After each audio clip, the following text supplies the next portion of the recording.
Okay. Hello, everybody, and welcome back. It feels like years since we learned. So today we want to learn Perek Vav. I would like to do this in merit of a refuah shleima for my aunt, my mother's younger sister, who had a bad accident just before Yom Kippur and needs lots of schus, lots of merits to recover. So that's also why I chose Kapitel Vav, which is the chapter of Tehillim, which is said particularly for somebody who is sick. So that was the thinking behind this. So Sorry, can you give us her name, please? She's Rochaleya Bas Ita Yehudis. Thanks. She actually tripped on a sukkah pole and broke her back.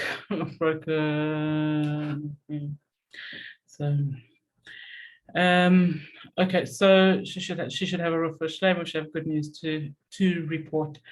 This capital of Tehillim, Perek Vav, is composed by David HaMelech during the time that he was sick and bedridden, and he wrote this capital of Tehillim. And the introduction in most books of Tehillim to this capital of Tehillim says to say for someone who is in distress, particularly somebody who is sick, and it says whether they are sick from physical illnesses or from galus, from galus illnesses. And in fact, it's such an important capital of Tehillim that it's said even like part of our davening. When we say Tachanun, we say this capital of Tehillim. And again, the Frierdiker Rebbe says this is a capital of Tehillim that should be said as a cure for body and for soul, and says those who say this capital Tehillim with a broken heart and with full trust will see their prayers being answered. So let's look at the capital itself. Begins with the introduction. Lam Natsayach bin Ginais al Hashminis Mizmor David. So Lam Natsayach, to the chief musician, bin Ginais on the 8-stringed harp. Binginas al Hashminis on the 8-stringed harp, Mizmor David, a song of David. So it's simple understanding of this capital of Tehillim is that the Menatzeach, the choir master, is being told how to play the music and what kind of music he should use. He should use the 8-stringed harp. According to some opinions, it didn't look like the regular harp, but it looked and sounded more like a flute. And that's what should be played on. There's only one other capital of Tehillim, and that's Yud Beis, number 12, which begins exactly the same way. Lam Natseach bin Ginais al Hashminis Mizmor David. So what is this, and what is this 8-stringed harp that David is telling the musician to use? So the regular harp that was used in the Beis Hamikdash had 7 strings, and the Gemara writes now, in other words, during the time of the Beis Hamikdash, we use a 7-stringed harp, but when Mashiach comes, we will use an 8-stringed harp. Little random fact. And what is that all about? So to understand this, we have to look at what is the difference between a 7-stringed harp and an 8-stringed harp when it's talking about a Beis Hamikdash.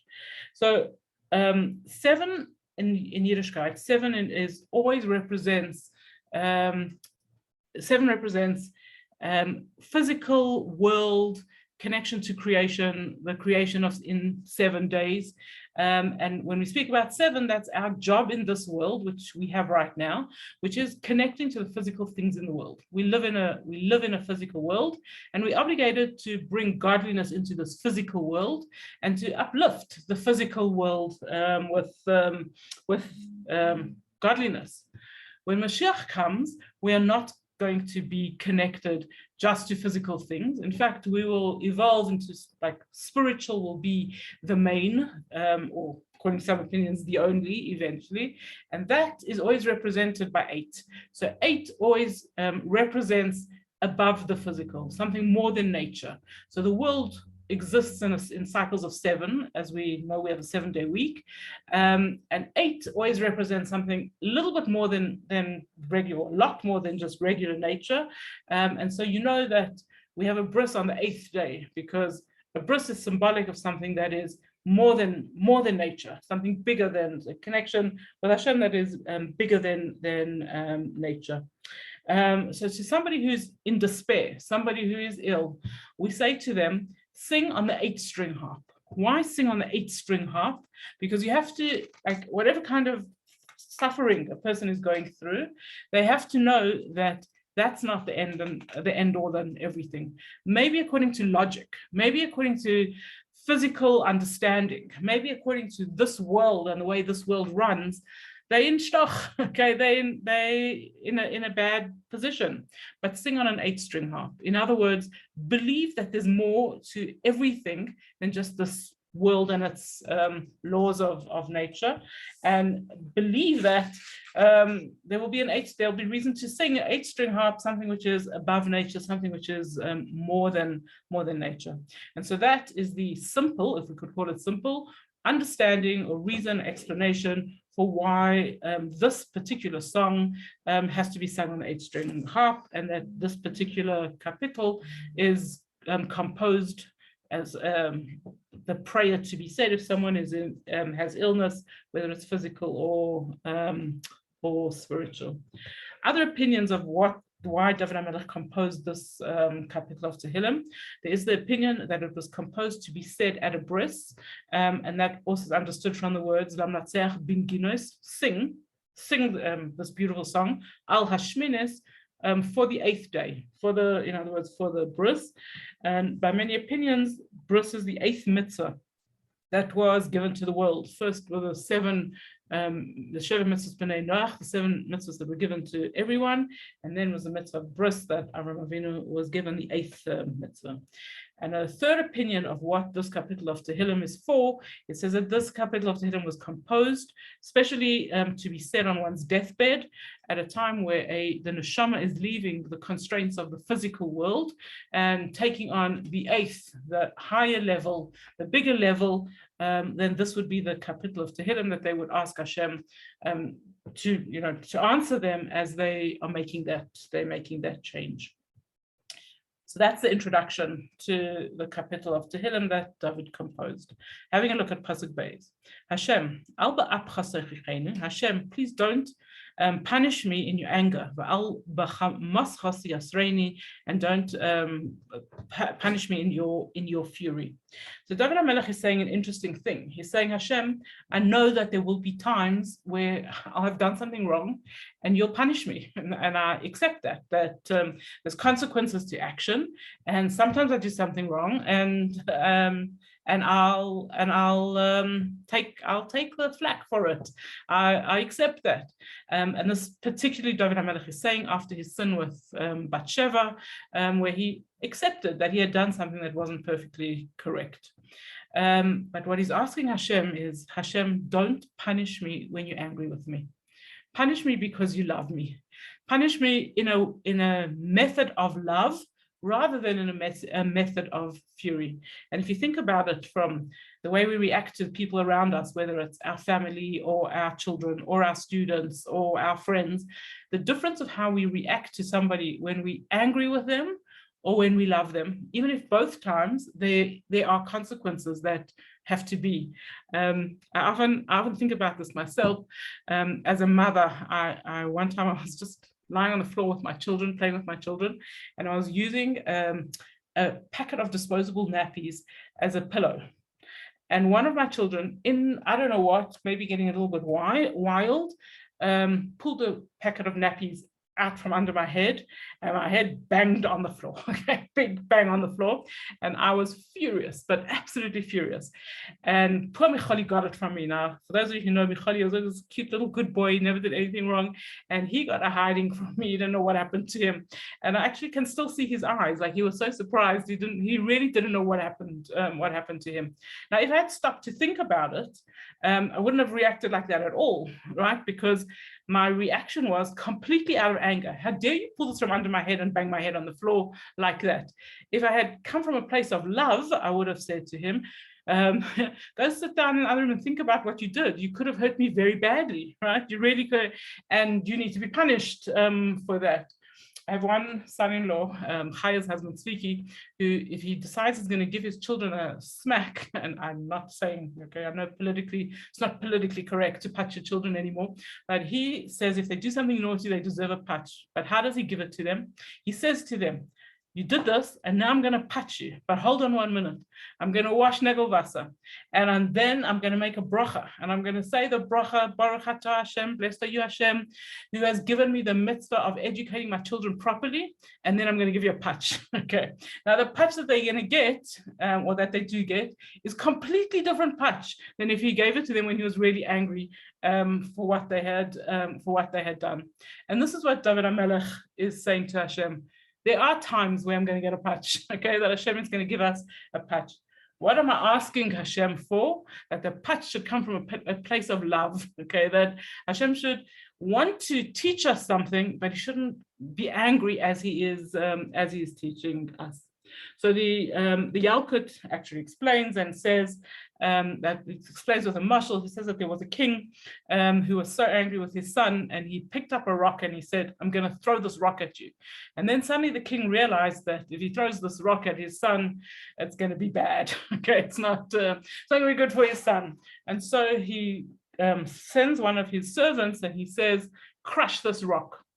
And he throws all the sand and the little stones at his son. In other words, his son must know that he deserves a punishment, and his son must know that he keeps his promise, if we could call it that he's going to smash him with this rock. But how? With a tiny little sand, grains of sand and stone. And this is what David HaMelech is saying to Hashem. He says, Hashem, when you get angry with me, when I've done something that I shouldn't have done, don't punish me in fury. Send me the little stones rather. He continues and he says, Chanani Hashem, please Hashem, be kind to me, ki umlalani, because I'm weak. Rafa'eni Hashem, Hashem, heal me, ki nivhalu atzamai, because my very bones are afraid. And this is very much a part of the theme that we'll see as this capital continues, is that we're asking Hashem, Chanani, be gracious, be gracious to me, and don't give me more than I can bear. Make me well, make me fine, and heal me. And he explains, he says, my soul is very scared, and you, Hashem, how much more? So take notice of this. I think all the Mefarshim point out this comment of that my soul is very afraid, and they all point out that a person can fight any despair if they have what we call a fighting spirit. If they feel, their attitude, they feel upbeat, then this gives them the courage to fight whatever Nisyonos Hashem is giving them. When a person loses a fighting spirit, that's bad. That's physically bad for them. And he says that, how does he finish this pasuk? He says that you, Hashem, ad masai, how much more, how much longer? And the commentaries explain to us that this actually has to be our request of Hashem all the time. Ad masai, how much longer, Hashem? How much more? What else? Okay, not I don't deserve this, or I can't bear this, or whatever. But ad masai, how much more, Hashem? We can't bear this anymore. And the Rebbe actually said that these words ad masai, when we all feel that way about Mashiach, that's when Mashiach will come. When we all feel ad masai, until when, Hashem? How much more until Mashiach comes? And in fact, more than once I was in 770 where the Rebbe told the people to say the words ad masai, and he just had the hundreds or thousands of people just shouting the words ad masai, until when? Because this should be a refrain that we have in our heads, and we should keep on saying it to Hashem over and over again, Ad Masai, until when? Okay, how much more? The Medrash Tehillim says, if you want to know what it means, Ad Masai, what is the emotion we should be feeling? So he says, if somebody is waiting for a doctor, I imagine same idea, someone is waiting for an ambulance, and it really takes, like, Hatzalah comes in 3 minutes. They come so quickly once they called. But those minutes feel so long. The person stands there and they open their gates, and how many times they look at their watch and they think to themselves, like, we called so long ago, where are they? What's happening? Why is it taking so long? It says that feeling is the feeling of Ad Masai. How long? Okay, that like desperation for that to come, for the help to arrive, that's the emotion of Ad Masai. David HaMelech continues with the words, Shuva Hashem chalza nafshi hashi'eni leman chazdecha, and says, return Hashem, save my soul, save me because of your kindness. So we have a very interesting dance that we do with Hashem. We say to Hashem, you Hashem, return to me, be nice to me. And Hashem responds, you come to me and I'll be nice to you. And we see this all over in all different parts of our tefillos. Very famously is Hashivenu Hashem Elecha. Hashem, you come, we have Torah, the ark is open, and we say, Hashivenu Hashem Elecha, Hashem, like, you return us to you, and then V'nashuva, and then we'll come to you. In other words, we're asking you, Hashem, make the first step, and then we'll come along. There's another place where Hashem says, Shuvu Elai V'ashuva Aleichem. You people come to me, and then I'll come to you, right? So this is this dance we play with Hashem. Who's going to make the first move? Who's going to come first? Are we going to come to Hashem, and then he'll respond, or is Hashem going to come to us and we'll respond? So here clearly David HaMelech is saying to Hashem, Shuva Hashem, Hashem, you make that first move. When we're feeling desperation, when we're feeling that we need something from Hashem, then Shuva Hashem, please Hashem, make that very first move. And why should you do this? Says David HaMelech. He says, Leman chazdecha, because of your kindness. So what is because of your kindness? We don't have the chutzpah to say to Hashem, we deserve it. I've done so much good. I think Hashem, you should be nice to me. Or why, like the other people worse than me, other people who, Hashem, why should you be nice to me? Leman chazdecha, simply because you can't. Just simply because you can't. And actually we have to consider this all the time, that the majority of the good that Hashem gives us, he gives us because he's kind, just because he's being nice to us. And that's what we have to keep in our heads all the time, and beg, plead of Hashem that he should continue. Lema'an chazdecha, just be kind to us. See over here how David HaMelech points out, he doesn't say make me better physically, but he says chalza nafshi, make my soul better.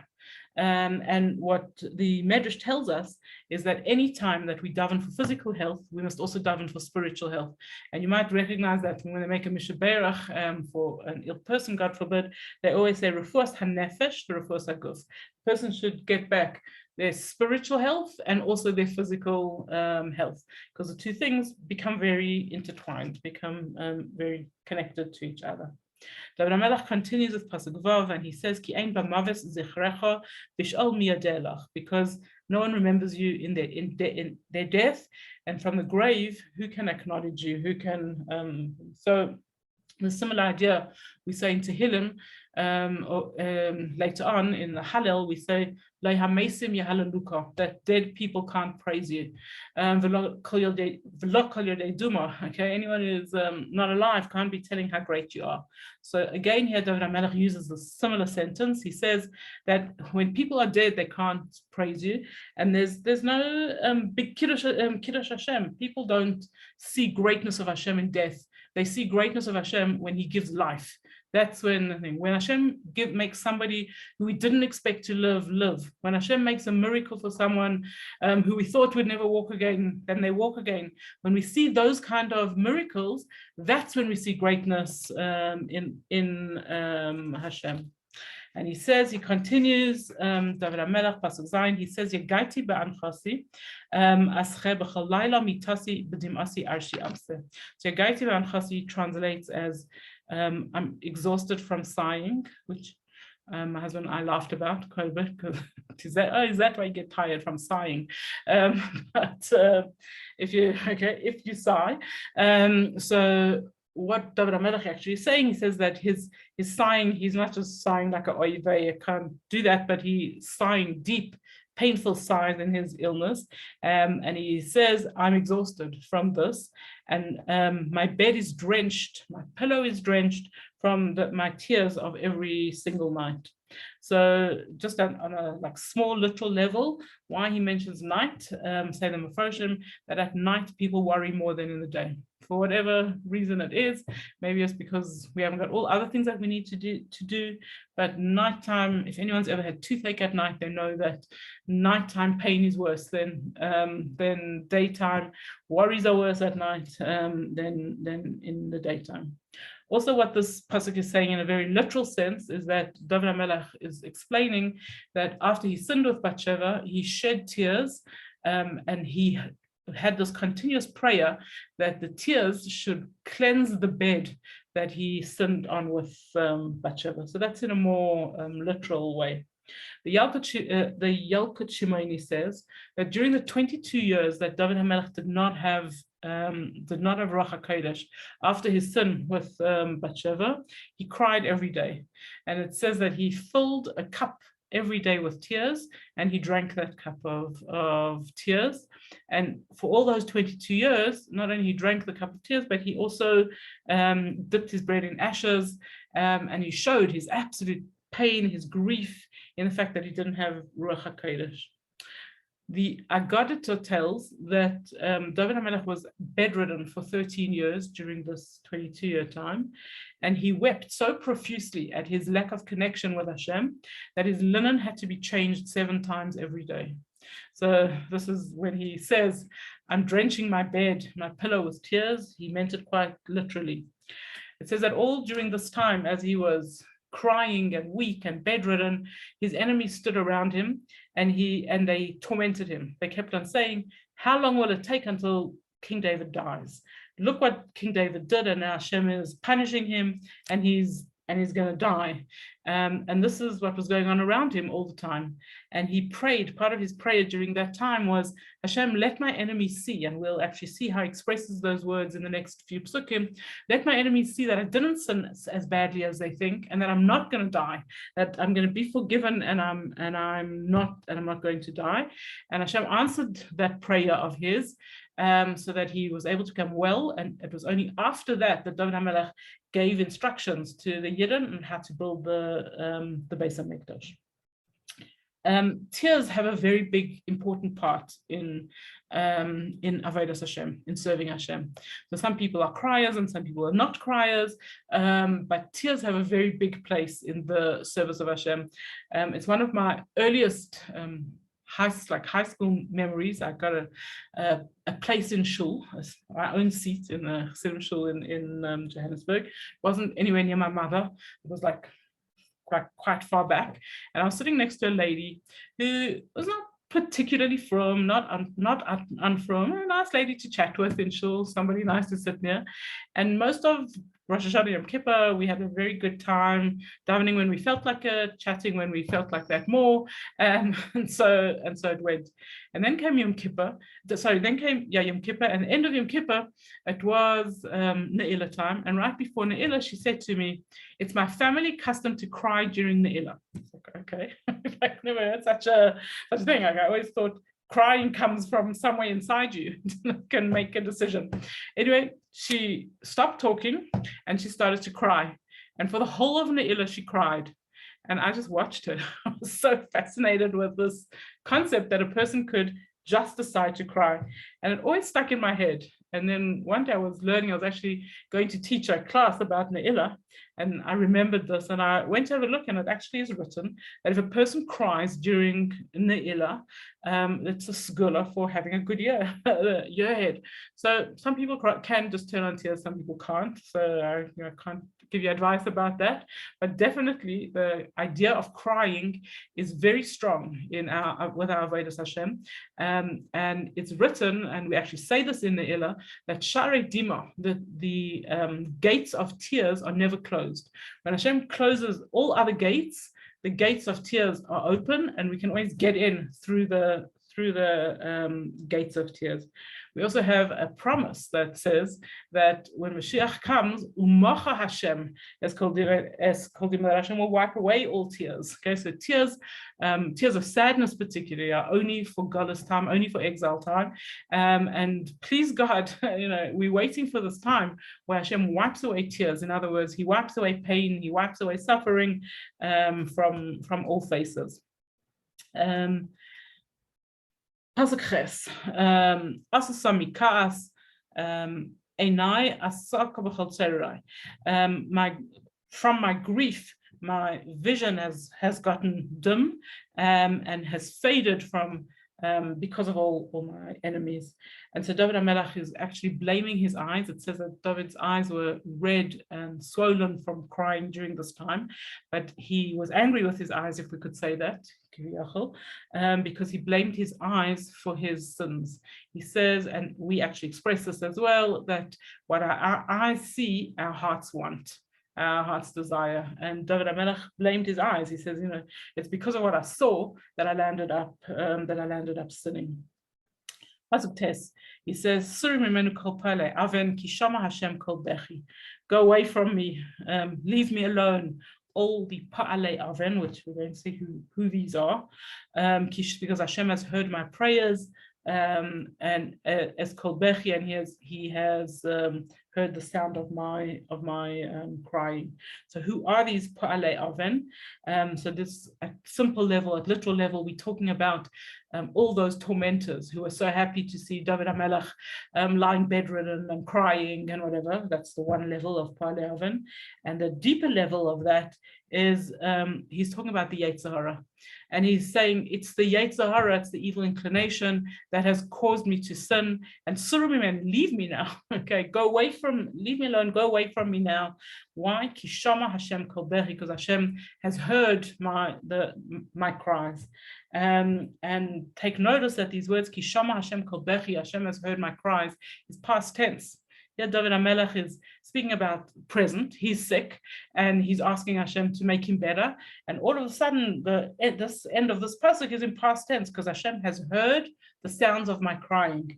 And the Mepharshim explained to us that what we have to know is that when we turn to Hashem with absolute sincerity, and we daven to Hashem with kol bechi, with real tears of a broken heart, then it's as though our prayers, we have to believe that our prayers were heard and our prayers were answered. And the commentaries tell us that one of the biggest prayers that we should make is that we should be able to pray.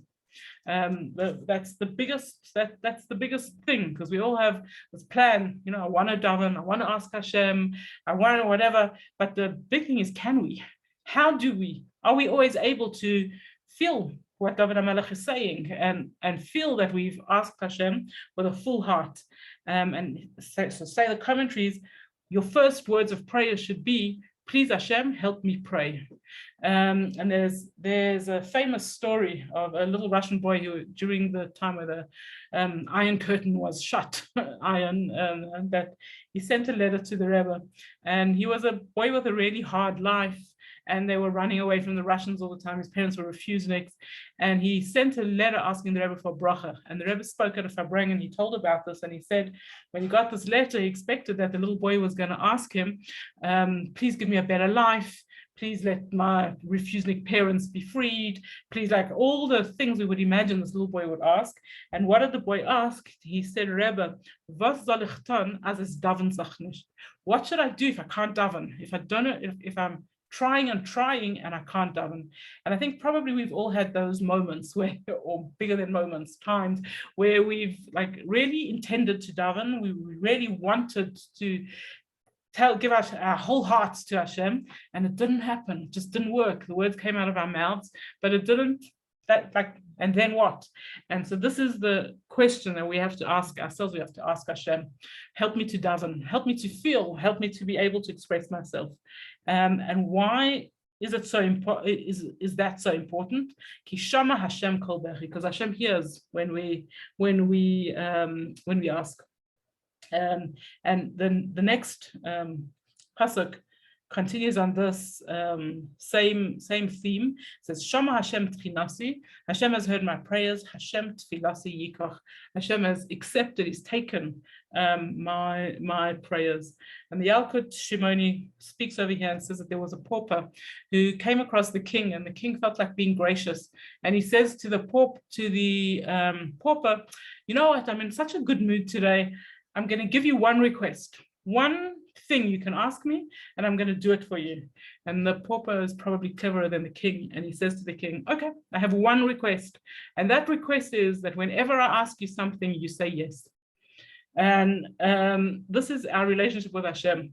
Sometimes Hashem says, you know, whatever, I'll give you one thing. And what's our answer? Hashem tfilasi yikoch.